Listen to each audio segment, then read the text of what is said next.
Hello guys, welcome to my channel. This is the 41st tutorial in this course, and in this tutorial we're going to check out the URL encode method in PHP. And this function is very important, and we're going to check out one application of this function. There are actually many things for which this function can be used, but anyway, I've got two files opened up in my text editor. The first one is called URL encode.php, and the second one is URL underscore destination.php. Really short and sweet script files.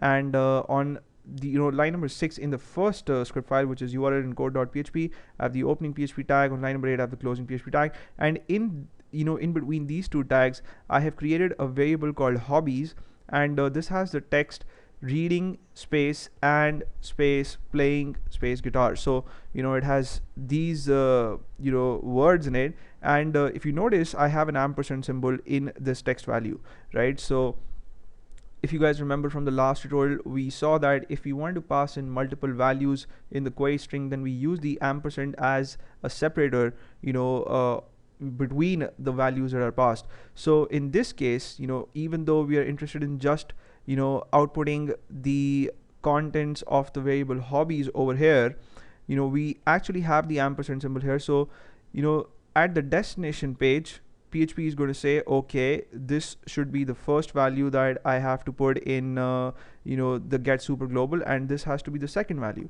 So it's going to actually dissect this string into two parts, and that's not something that we want. We want this entire string to be treated as one single string.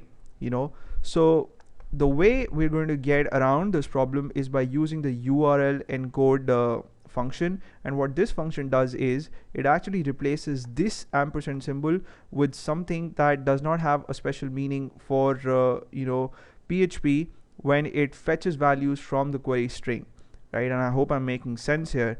But anyway, on line number 9 I have the anchor tag, and I have first typed in the destination file name, and that is URL underscore destination.php. I have the question mark to begin my query string, and then I have typed in the text hobbies equals, and then I've just outputted this string within the URL encode function, right? So we're going to see how this function works when we check out the output of this file in the browser. So just hang on with me, even if I'm not making too much sense right now, just hang in for a while.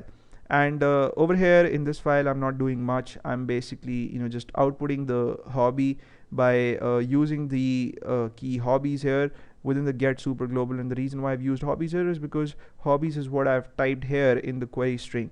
So if I change this to just hobby, I'll change this to hobby, and I'll also have to change this to hobby, right? So this is to just emphasize on the point that I made in the last tutorial, that whatever key you use within the get super global, it has to match with the text that you have within your query string, right? So this is really very important, and I'll save the file. I'll show you the output of this file, and localhost, and then what we are interested in looking for is URL encode.php.